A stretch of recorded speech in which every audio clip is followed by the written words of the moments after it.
গরম ভাতের সাথে এই রকম একটা বড়া থাকলে আর কি চাই। অর্ধেক ভাত কিন্তু এই বড়াটা দিয়েই খাওয়া হয়ে যাবে, এটা আমি কথা দিয়ে বলতে পারি। তো নমস্কার বন্ধুরা, স্বাদবাড়ির পক্ষ থেকে আপনাদের সবাইকে জানাই অনেক অনেক স্বাগত। আশা করছি সবাই ভালো আছেন, সুস্থ আছেন। প্রতিদিনের মতো আজও একটা নতুন রেসিপি আপনাদের সাথে শেয়ার করব। আজ একটা অসাধারণ স্বাদের বড়ার রেসিপি আপনাদেরকে করে দেখাবো। রেসিপিটা কিন্তু খুবই মজার হতে চলেছে, সেজন্য আপনাদেরকে অনুরোধ করছি ভিডিওর শেষ পর্যন্ত আমার সাথে থাকার। আর সবশেষে ভালো লাগলে অবশ্যই একটা লাইক করে দেবেন আর বেশি বেশি করে শেয়ার করে দেবেন।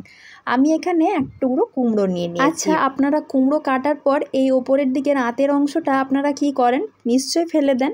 কিন্তু আমি আজকের ওই ফেলে দেওয়া অংশটা দিয়ে দুর্দান্ত স্বাদের একটা বড়ার রেসিপি আপনাদের সাথে শেয়ার করব। রেসিপিটা দেখার পর আশা করি এই অংশটা আপনারাও কোনো দিন ফেলে দেবেন না। দেখুন, আমি একটা চামচ দিয়ে এই ওপরের অংশটা একটু এভাবে তুলে নিচ্ছি। দুটো খাদি কুমড়ো থেকে এই অংশটা আমি প্রথমে চামচ দিয়ে তুলে নিচ্ছি, তারপর আপনাদেরকে দেখাচ্ছি কিভাবে কি করতে হবে। দেখুন, চামচ দিয়ে আমার অসুবিধে হচ্ছিল বলে আমি বাকিটা হাত দিয়ে করে নিলাম।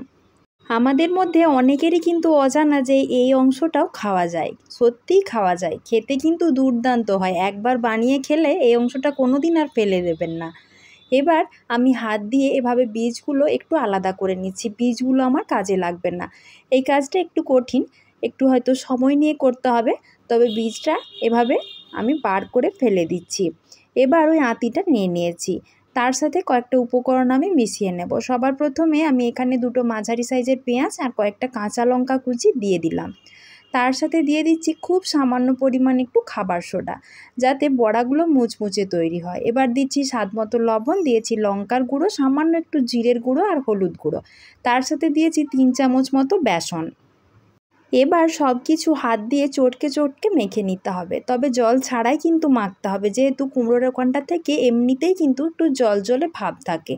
জল দিলে কিন্তু অনেক বেশি পাতলা হয়ে যাবে, তখন বড়াটা বানানো যাবে না। জল ছাড়াই আমি কিন্তু সুন্দর করে মেখে নিয়েছি। এবার চলে যাব সরাসরি রান্নাতে।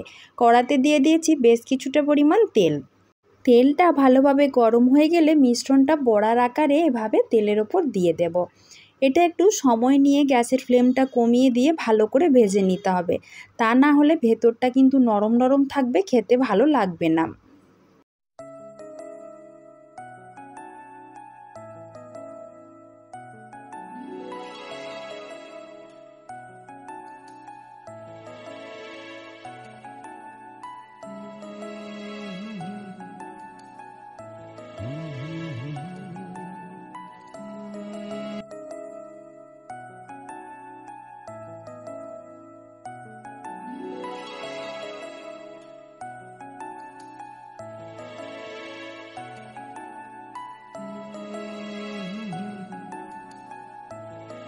এইভাবে 4-5 মিনিট মতো একটা পাশ ভেজে নিয়েছি। তারপর আমি আরেকটা পাশ উল্টে নিচ্ছি। একটু সাবধানে উল্টে নিতে হবে, কারণ ওপরের দিকটা কিন্তু অনেকটাই এখনও নরম আছে।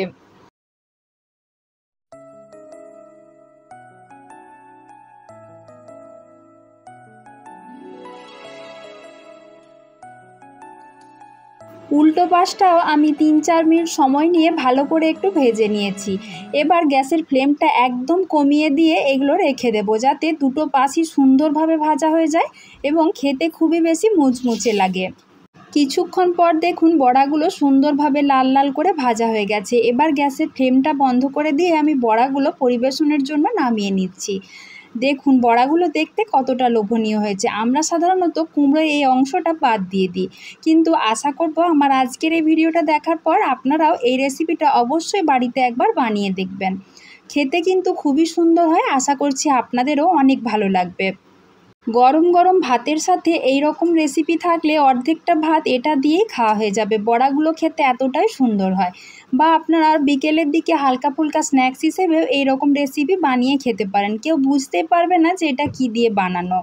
দেখুন, একটা বড়া আমি আপনাদেরকে ভেঙেও দেখাচ্ছি, এটা ভেতর থেকেও কতটা সুন্দর হয়েছে। তাহলে বন্ধুরা, আমার আজকের এই রেসিপি আপনাদের কেমন লাগলো সেটা অবশ্যই আমাকে কমেন্ট করে জানাবেন। আর যদি রেসিপি ভালো লাগে তাহলে একটা লাইক করবেন, সবার মাঝে বেশি বেশি করে শেয়ার করে দেবেন, যাতে সবাই রেসিপিটা দেখে বানাতে পারে। তার সাথে চ্যানেলে যদি নতুন বন্ধু হয়ে থাকেন তাহলে প্লিজ চ্যানেলটাকে সাবস্ক্রাইব করে দিয়ে আমার পাশে থাকবেন, আর পাশে থাকা নোটিফিকেশান বেলটাও অন করে দেবেন, যাতে চ্যানেলে নতুন রেসিপি দেওয়া মাত্রই সবার আগে আপনার কাছে নোটিফিকেশান পৌঁছে যায়। আজকের মতো এই পর্যন্ত। সবাই ভালো থাকবেন, সুস্থ থাকবেন। ধন্যবাদ।